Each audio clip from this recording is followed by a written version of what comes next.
Welcome to The Explainer. Today, we're diving into something truly mind-bending.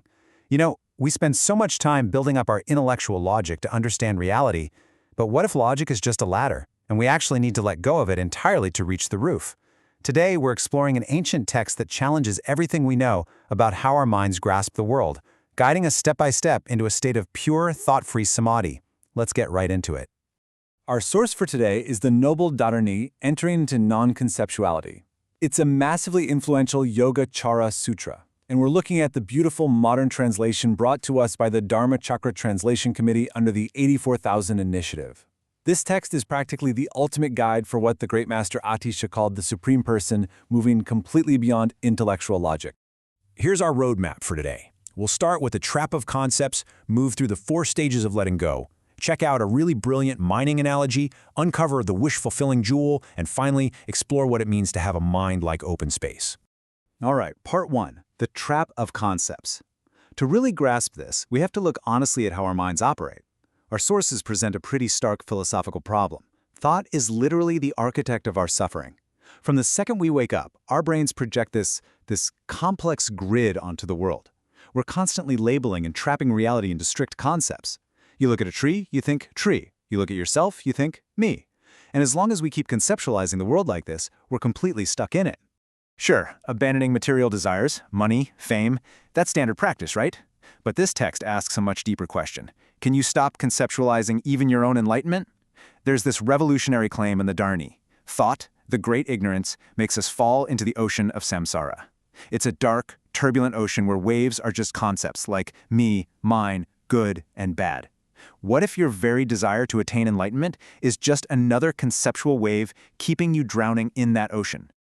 This brings us to the absolute core of our text, non-conceptuality, or avikalpa. This is a state that completely transcends all those cognitive grids and emotional obscurations we project onto reality. It's immaterial, unmanifest. It's not supported by logic, and it transcends all signs and imputations. Basically, abandoning all thought is the supreme nirvana here. Moving on to section 2, the 4 stages of letting go. So how do we actually reach this state? Because you can't just flip a switch and say, okay, brain, stop thinking. Instead, the text gives us a progressive method to achieve this thought-free samadhi by systematically abandoning subtler and subtler mental labels, which it calls conceptual signs. The Buddha lays out these 4 specific stages of letting go. And here's the kicker. He warns us that we don't just have to throw out our bad, worldly thoughts. Eventually, we have to discard the good Buddhist concepts too. The progression goes fundamental signs, then the antidotes, then true reality, and finally, the attainments themselves. Let's break those down. Stage 1 is abandoning fundamental signs. That means letting go of your attachment to the basic building blocks of reality, the 5 aggregates like matter and consciousness. You just stop directing your mind toward them. But then, in stage 2, you have to abandon the very antidotes you just used to cure yourself.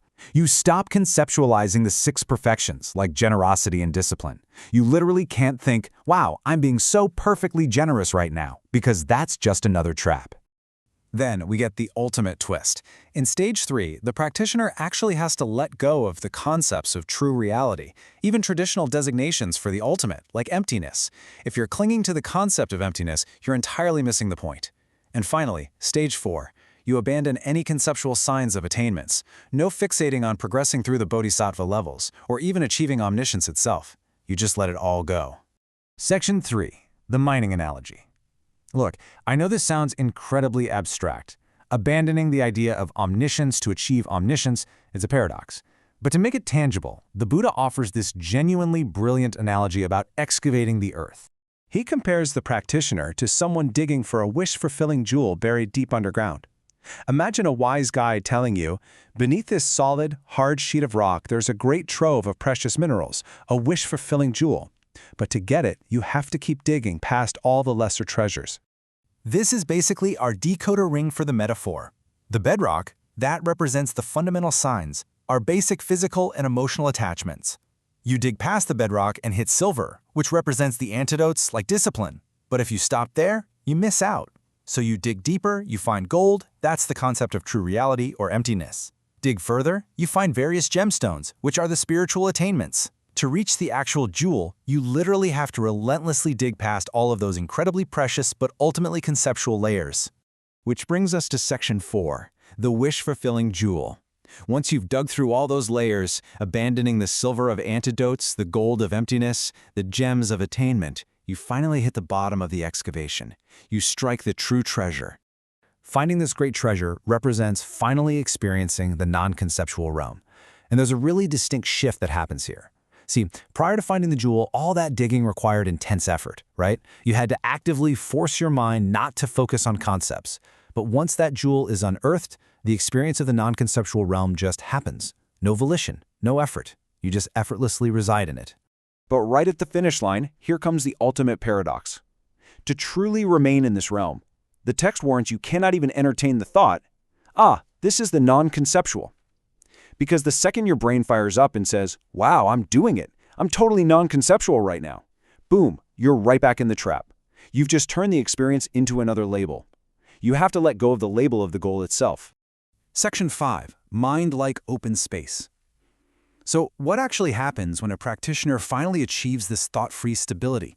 When they drop the bedrock, the gold, the gems, and even the label of the jewel itself? The text tells us that with this newly stabilized non-conceptual wisdom, reality completely shifts. Remember that dark, turbulent ocean of thought?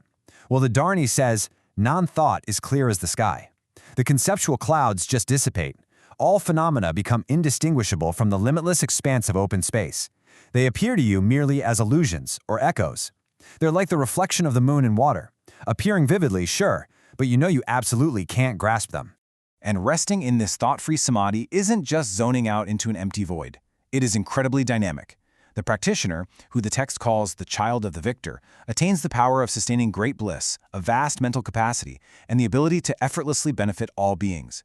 When the victor's children contemplate reality without thought, those sticky thought clouds just pass right by them, allowing their awakened activity to flow out totally naturally.